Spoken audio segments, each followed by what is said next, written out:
It is June 18th, 2012. um,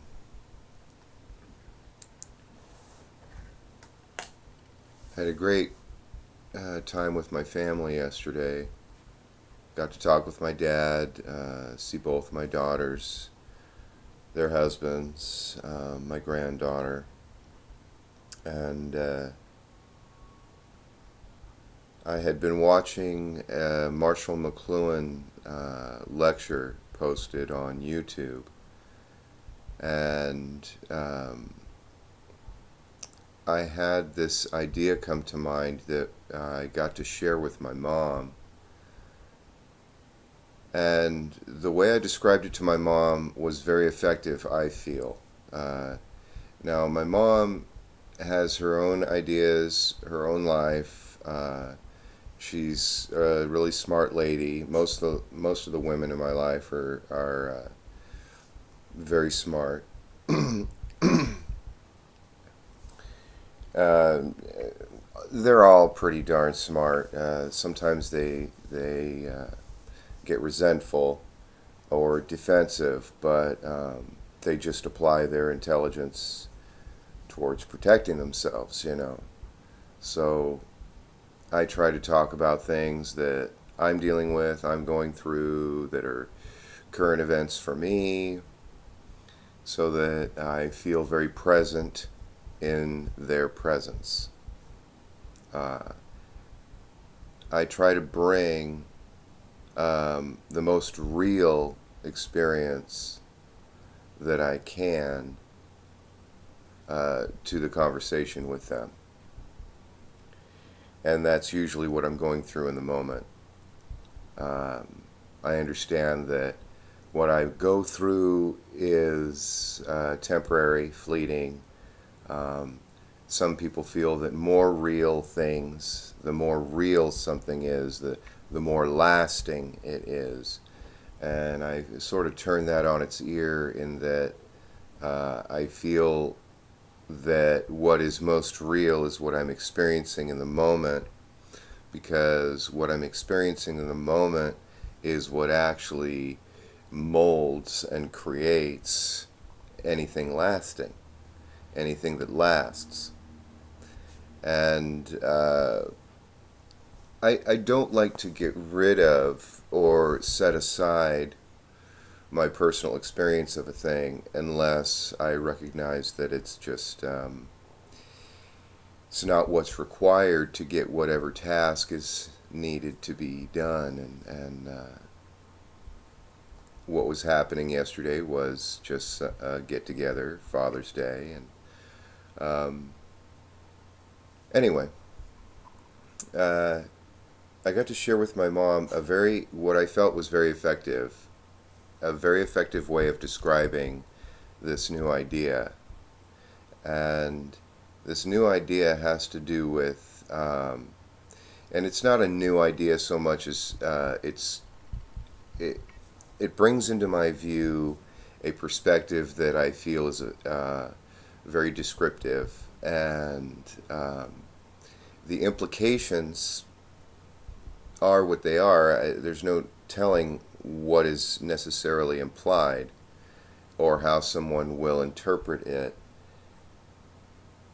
But for me, I need to go there, and so my mom let me go there. She had a few minutes to sit and talk with me, and um, so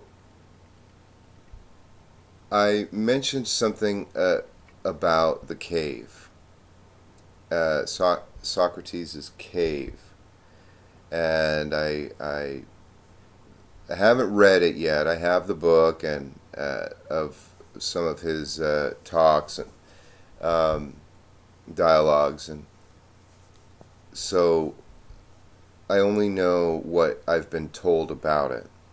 And the idea that I shared with my mother um, was not necessarily what Socrates was saying, so much as the description I was giving for a more elaborate idea of this cavern mentality. So I started talking to her about this cavern mentality, how some historians, I started out with historians, there's all this stuff in history that they need to make sense of, and so what they do in order to make sense of it is to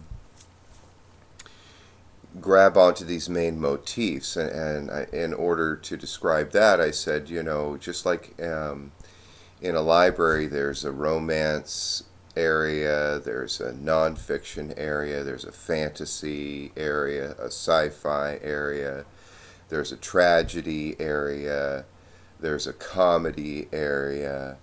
I said, well, basically the same thing is happening with these historians that I've been studying, is that they take the huge amount of historical facts that are out there and they try to bring together these main motifs. And as I described that, then I talked to her about the cave idea of Socrates, and the way I described it was that imagine you're in a cave, there's a whole group of people sitting around a fire, and there are some people staring right at the fire, and then there's another group of people on the other side of the fire, and they're looking at a wall behind the people in front of them. And they only see the shadows. And I said, the shadows on the wall. And I was saying, there are some kinds of people, there's some people out there that only see the shadows on the wall. Whereas there are others that are looking straight into the fire. And that has its mythological motifs right there, in that fire is often associated with the Spirit, the Holy Spirit.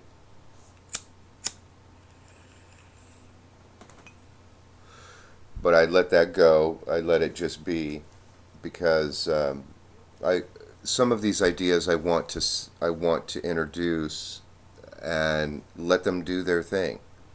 Not describe all of what I'm actually sharing, but to just let these ideas, these descriptive, creative ideas or visions, to just do their thing. Let them be allowed to just do their thing. So I didn't describe that Holy Spirit thing about the fire and all that, just that, there's some people that only look at the wall and what's the shadows on the wall. And then I went on to describe some understanding about psychology.